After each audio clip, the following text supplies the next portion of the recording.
ओम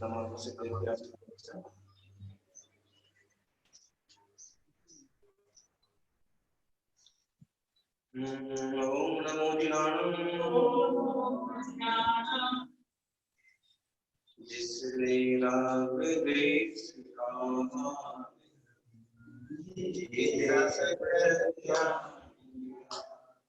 सब जीवों को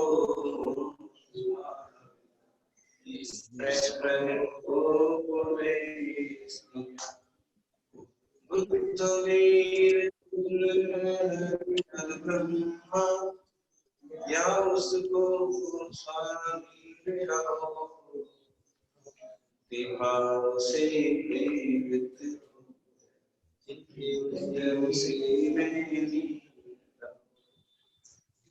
भक्ति भाव से प्रेरित हो गए चित्त उसमें दीन। जयकारा करें आदित्येश्वर आदि विनायक आदिनाथ भगवान की जय।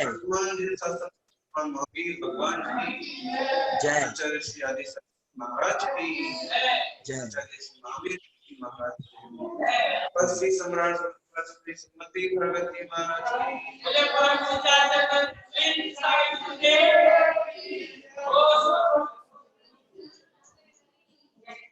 अपसरूपालम भावेन सर्वभाव परिहारम सकदिकारुं दीपुक्तं आधानं अवेशकम्। आत्मा स्वरूप जिसका आलंबन है, ऐसे भाव से जीव सर्वभावों का परिहार कर सकता है। ध्यान सर्वस्व आत्मा स्वरूप का स्मरण जैसे है, जो आत्म ध्यान करता है वो और सारे ध्यानों से बचता है।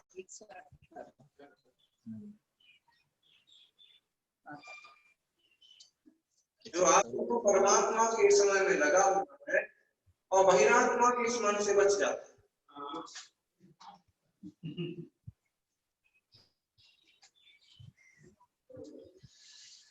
उपयोग एक जगह लग सकता है, चाहे बाहर लगाओ या भीतर लगाओ।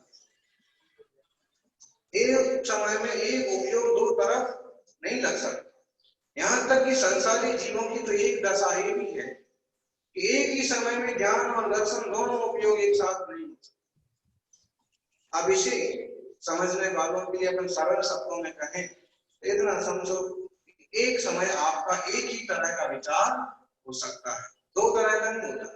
दूसरे तरह का जो होता है उस समय बदल जाता है, सेकंड बदल जाता है। इसलिए कहा है कि जब चित्त ध्यान में लगा हुआ है, शुद्ध आत्मा के ध्यान में लगा हुआ है, अत्यंत निर्विकल्प निर्विकार निर्द्वंद सकल कर्मों से विमुक्त अथवा द्रव्य और भाव कर्मों से रहित अपने स्वरूप पर दृष्टि है, तब वह आत्म ध्यान है। और वह आत्म ध्यान जब हो रहा है तब और दूसरे ध्यान नहीं हो रहे हैं। किसी एक विषय में जब विचार लगा होता है, ज्ञान किसी एक विषय में उलझा होता है, तो दूसरा विषय सामने होने पर भी नहीं आता है। होता है ना कभी कभी, जैसे किसी व्यक्ति का दिमाग किसी और बात में लगा है, किसी और चीज में लगा है। अब उसे कहते हैं कि उससे बात करते हैं, वो बात आपको करता है, थोड़ा थोड़ा जवाब देता है, लेकिन उसका उपयोग जो है उसका दिमाग बताता है कि सुन नहीं रहा है। और फिर बात करने वाला उसको कहता है कि सुन नहीं रहा है कि नहीं, तेरा दिमाग कहाँ है। होता है कि नहीं होता? कोई किसी खाल में डूबा है ना, तो रसगुल्ले भी खा जाता है तो भी उसको स्वाद नहीं आता, उसी ख्याल में। इस तरह के ज्ञान ख्याल जो है ना, अपन इसको समझे कि ज्ञान की तीव्रता का नाम ही ध्यान, तो ज्ञान की एक तरह से ध्यान है। और जैसा जैसा ज्ञान वैसा ध्यान। हमारा ज्ञान से हम पकड़ सकते हैं कि हम क्या इसका विकल्प चल रहे हैं, कौन से भाव चल रहे हैं। अच्छे विकल्प हैं, अच्छे भाव हैं, अच्छे विचार हैं, तो समझना शुभ ध्यान है। बुरे विचार हैं, बुरे विकल्प हैं, बुरे भाव हैं, तो समझना अशुभ ध्यान। और शुभ और अशुभ से आगे की यात्रा करते हैं तो आत्म ध्यान होता है, और जब आत्म ध्यान होता है तो शुभ और अशुभ दोनों भी गायब। उसी को यहाँ पर कहा है स्वयणम रायादि भाव वारणम इच्छा पारणम जो ध्यायति तस्तदुनीमं अवेनियः। वचन रचना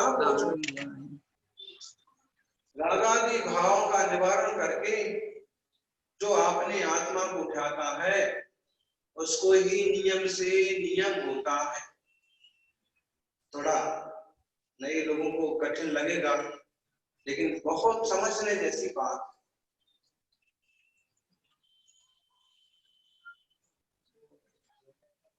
शुभ और अशुभ दोनों प्रकार की वचन रचना। वचन रचना मतलब क्या है?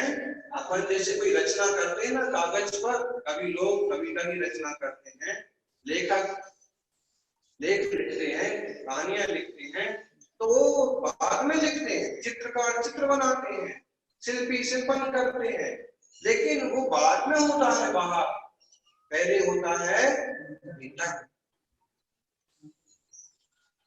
मंदिर बनाने वाले, भवन बनाने वाले, सड़कें बनाने वाले, पुल बनाने वाले कागज पर बाद में उतारते हैं। सबसे पहले काम आता है अपने दिमाग में आता है।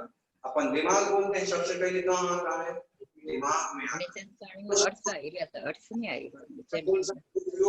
है। उसको बोल सकते हैं ज्ञान में आता है। बराबर।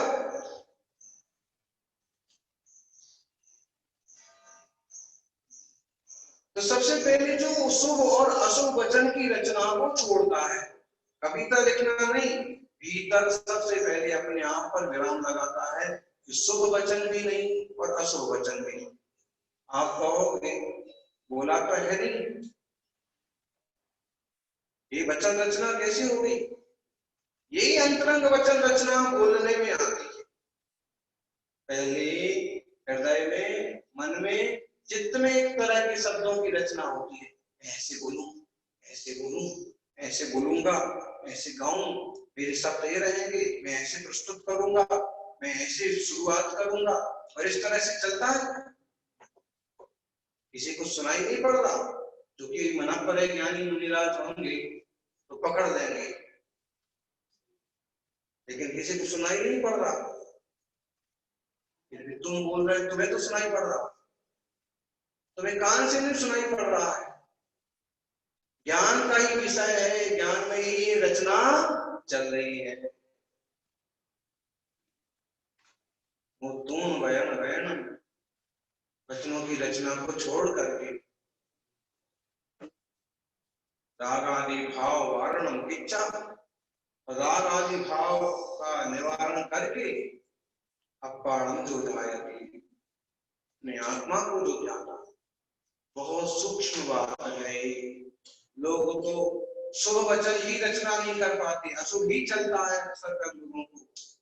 मैं ऐसे पैसे कमाऊंगा, मैं ऐसे किसी को उल्लू बनाऊंगा, मैं ऐसे बोल करके बच जाऊंगा, मैं ऐसे बोल करके उलझा दूंगा, मैं ऐसे बोल करके विरोध दिखाऊंगा, और ऐसी ऐसी वचन रचना चलती रहती है भीतर में, अशुभ रूप।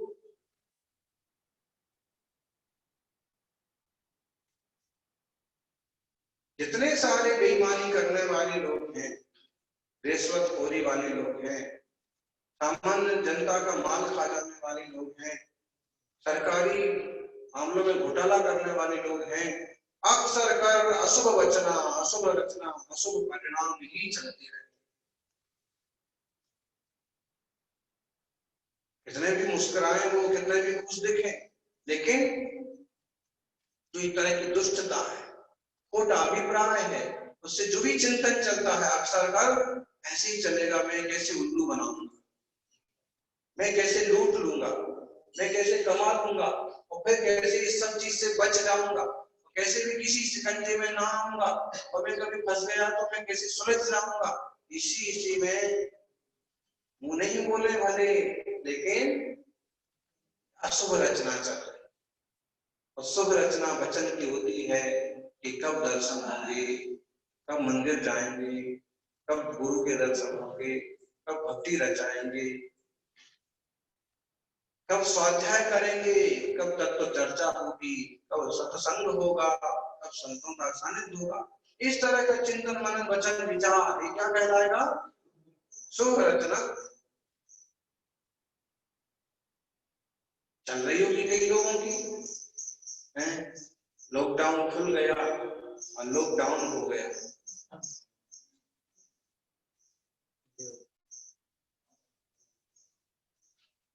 अब परिस्थितियों बस भले ही सरकार अपने नियम कानून के हिसाब से खोल रही है, लेकिन ये कंट्रोल होना इस ढंग से तो मुश्किल है।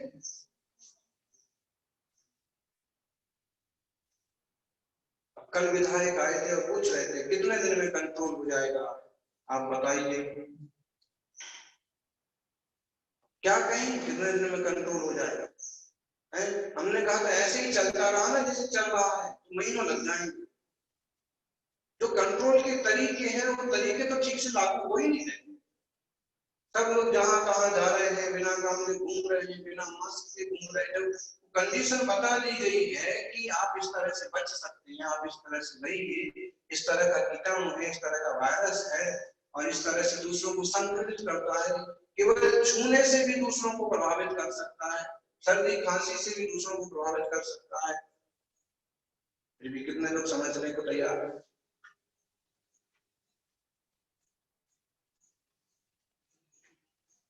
अब ऐसे हाल में भी कई लोग सोच रहे होंगे कि मंदिर जाए। मंदिर जाओ, कौन मना करता है? लेकिन जो कुछ विधि है, जो कुछ नियम है, जो कुछ बचाव है, वो जरूर समझो, जरूर लागू करो। जरूरी नहीं है कि सैनिटाइजर के नाम पर तुम बाजार से 200 रुपए 500 रुपए की बोतल लाओ। अरे सैनिटाइजर का मतलब है कि हाथ धो लेना, अच्छे से मुंह धो लेना, नहा लेना ठीक से। देसी काली मिट्टी से भी होता है, काली मिट्टी से भी होता है।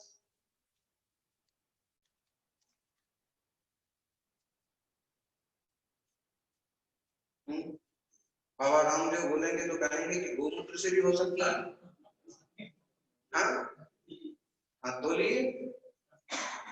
और पूछे तो नींबू पानी, उससे हाथ धो लो, नीम का पानी, ढेर सारी चीजें। कहने का मतलब है कि कीटाणुओं से, जीवाणुओं से सुरक्षित। और सांस के माध्यम से धूल धुआं जब अंदर जाता है तो ही खांसी चलने लगती है। फिर अगर इस तरह का कोई वायरस भीतर चला जाए, प्रॉब्लम स्वाभाविक है। इसलिए कहा कि भी नाक मुंह बंद करके रखो, आंखों पर चश्मा लगा के रखो।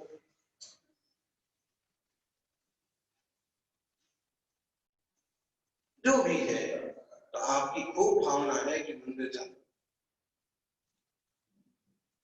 संघ के दर्शन को जाना, सत्संग में जाना, लेकिन फिर भी सबकी मर्यादा होना चाहिए, भी होना चाहिए। चातुर्मास के दिन निकट आ रहे हैं, लोगों का उत्साह भी होगा कि जाना है, और ये मालूम पड़ गया कि इनको दर्शन हो गए तो हमको भी हो जाएंगे। अच्छी भावना तो ये शुभ वचन रचना है, लेकिन अब फिलहाल वर्तमान परिस्थितियों में ये सब वचन रचना तो करो, लेकिन प्रैक्टिकल करने मत जाओ। तुम इधर उधर गए फिरे घूमे और किसी तरह के संपर्क में आ गए तो दिक्कत। हमने तो यहाँ आने वालों को भी बोल दिया कि भाई जो 8-15 दिन निरंतर कर्म ज्ञान साधु संत की सेवा में रह सके वो ही आए। 1-2 दिन मुंह दिखाने के लिए आने की कोई जरूरत नहीं है। अगर केवल दर्शन ही करना है तो दूर से दर्शन कर, तो घंटे आधे घंटे में बाहर चलते रहो।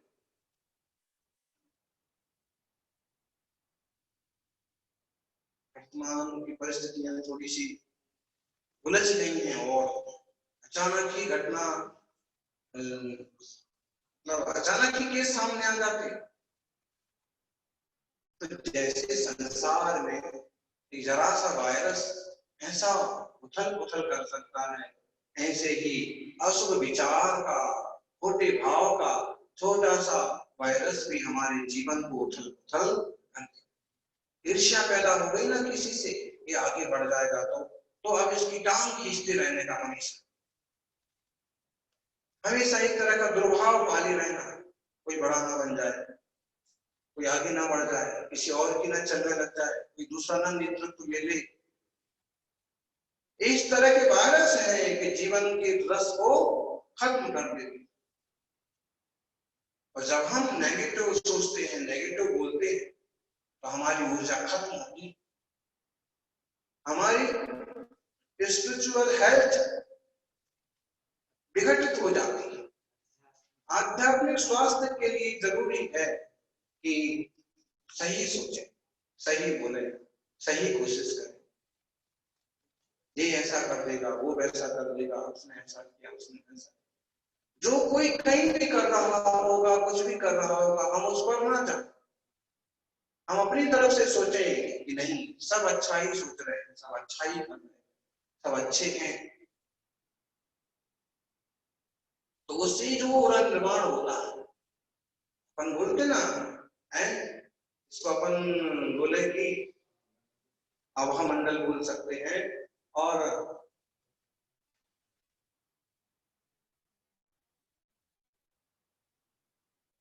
किसी तरह का हम पर किसी खोटी शक्ति का आक्रमण ना हो, उसके लिए हम जो करते हैं,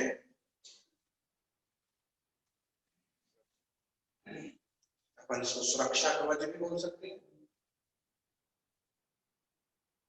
तो सुरक्षा कवच नमोकार मंत्र पढ़ के भी होता है, महामंत्र पढ़ के भी होता है, प्रभु का स्मरण करके भी होता है, और ध्यान कर लिया वो भी सुरक्षा कवच।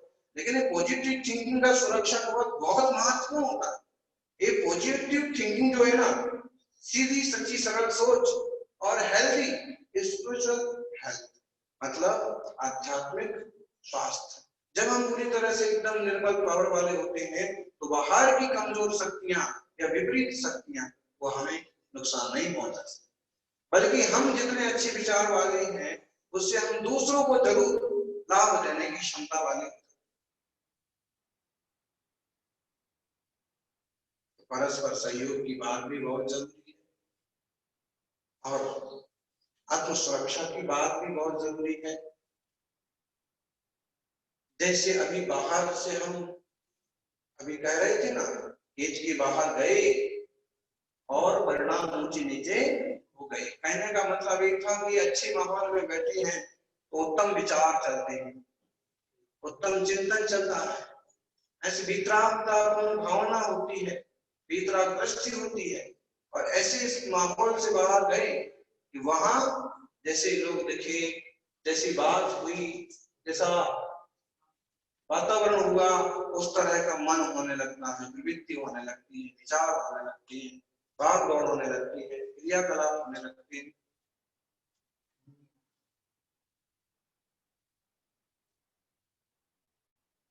तो अपन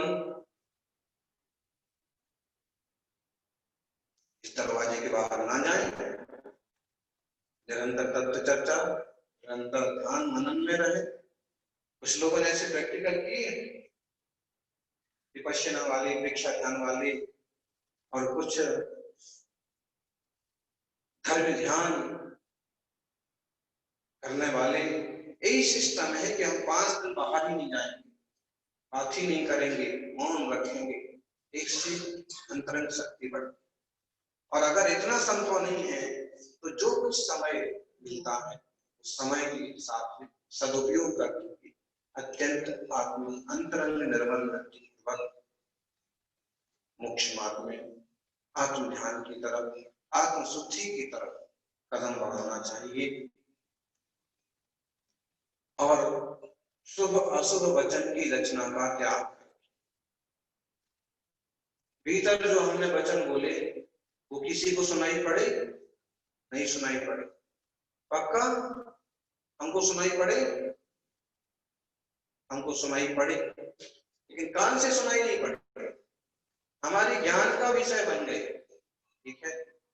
अब जैसे झूठ पकड़ने वाली मशीन आई, क्या बोलते हैं उसको,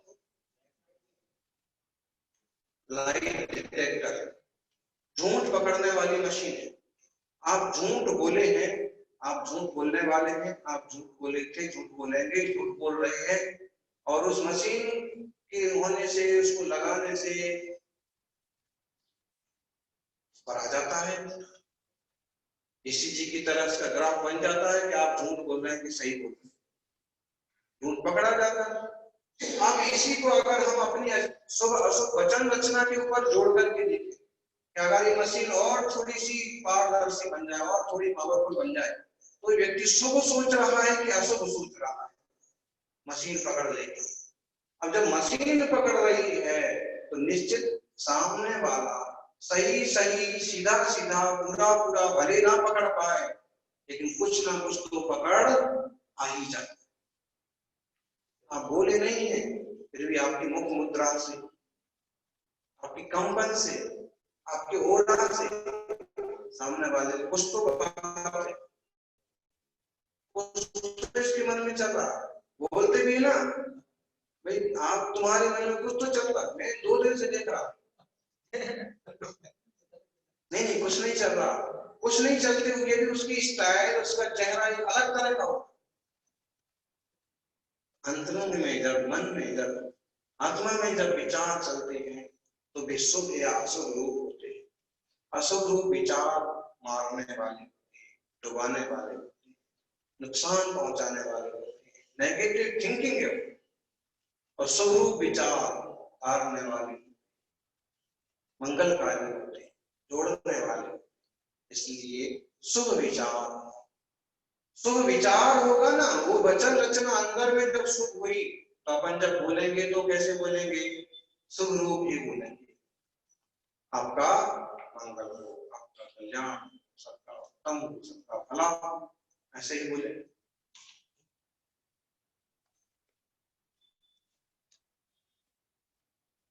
और अंतरंग में खोटा चल रहा है तो बाहर ही खोटा निकलता है। ठीक है, ठीक है, देख लेंगे, कुछ भी अशुभ बोलेंगे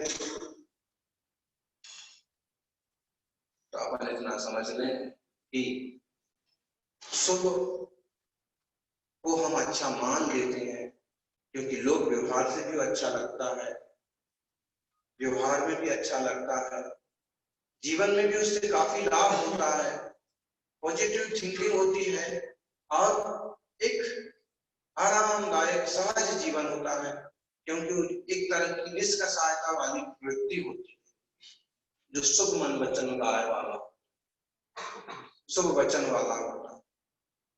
लेकिन यहाँ उससे एक कदम आगे की बात कही है कि शुभ और अशुभ वचन रचना को जिन महातपस्वी ने छोड़ा है, किसी महान पुरुष ने शुभ अशुभ सब छोड़ा है, रागादि भावों का भी त्याग किया। रागादि भाव मतलब राग होता है या द्वेष होता है, किसी के प्रति अपनापन होता है या फिर घृणा का भाव होता है, वही चीज है। इसी पर संसार चल रहा है। राग द्वेष दीर्घा निद्रा कर्षण कर्मणा ज्ञानाश्चिरम लेखा संसारातो राग द्वेष, या तो उसके प्रति आसक्ति होगी, अपनापन होगा, राग होगा, या फिर द्वेष होगा। द्वेष हो जाता है, और जिनसे राग होता है कई बार उन्हीं से द्वेष होता है, और जितना खट्टा राग होता है द्वेष भी उतना खतरनाक रूप लेकर के सामने आता है। कमठ पारसनाथ के तो ठीक है, आज तो रोज रोज के ढेरों प्रसंग। राग माने आपने राग किया, किसी चीज को चाहा, किसी वस्तु को चाहा, किसी व्यक्ति को चाहा, किसी लड़के को चाहा, किसी लड़की को चाहा, खूब राग किया, ठीक है, कदाचित मिल गया, नहीं मिला तो यहीं से हो जाएगा, का कहीं दूसरी जगह मन बन गया, वो वस्तु दूसरी जगह चला गया, वो व्यक्ति दूसरी जगह चला गया तो द्वेष हो जाता, अब हम इसको जिंदा नहीं है। ठीक दूसरे ढंग से कैसे होता है, मिल गया, मिलने के बाद जब परिस्थितियां सामने आती हैं, जब नैतिक दैनिक व्यवहार में आपस में थोड़ी उलझने पैदा होती हैं, तो फिर धीरे धीरे दुनिया बढ़ जाती है, गुस्सा बढ़ने लगता है, अविश्वास बढ़ने लगता है, फिर द्वेष का रूप धारण करता है। इसलिए नियम साहब जैसे बड़े शास्त्र में एक बात कह रहे हैं कि शुभ और अशुभ दोनों प्रकार के वचन रचना को छोड़ करके जो केवल शुद्ध आत्मा का ध्यान करता है वह ही श्रेष्ठ नियम वाला है, रत्नत्रय वाला है, सम्य दर्शन ज्ञान चरित्र की आराधना करने वाला। बताइए बहुत ऊंची बात है, ग्रस्तों के लिए तो बहुत कम संभव है कोई पका हुआ कापा हुआ विवेकवान ग्रस्त हो तो थोड़ा जमे, वरना एक कोई ऊंचे तपस्वी हो, सन्यासी हो, निरंतर वीतरा की मुनि हो, वो ही जमने है। बाहर में भीतर में किसी तरह की दिल की उलझने नहीं है, सिर्फ एक ही काम है, आत्मा और परमात्मा। कभी विचार कुछ आया तो परमात्मा का स्मरण करना, और अगर विचार को जीतने की शक्ति बनती है तो सिर्फ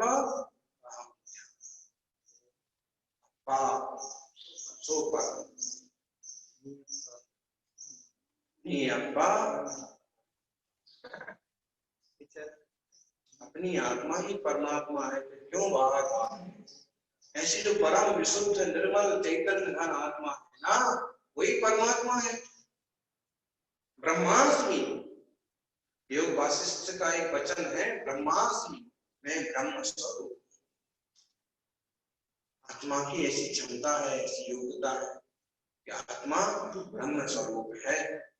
बस ये जो आवरण पड़े हैं षड रिपु, क्रोध मान माया लोभ मद मोह, ये जो कषायादि भाव है, इनके कारण से सब झंझट हो रही। अगर इनसे जीव विरक्त हो, मुक्त हो और मात्र ज्ञान स्वभाव की दृष्टि करे, सच्चिदानंद स्वरूप की दृष्टि करे, तो इस आत्मा को परमात्मा स्वरूप होने में देर ही लगी। व्यवहार में सभी यथायुग क्रियाओं को करें, यथायुग आपस का सहयोग करें, दूसरे की भलाई में निमित्त बने, और खुद जो नियम पालने जैसे हैं, जो कानून से चलने जैसे हैं, उनके अनुसार चलें। लेकिन यह बात भी ध्यान में लें कि परिपूर्ण नियम तो आत्मनिष्ठा ही है, स्वरूप लीनता ही है। इसलिए थोड़ा सा समय आत्म ध्यान को, परमात्मा ध्यान को भी जरूर निकालें। सबका मंगल हो, ऐसी प्रार्थना चरणों में। जय बोलिए 24 तीर्थंकर भगवान की।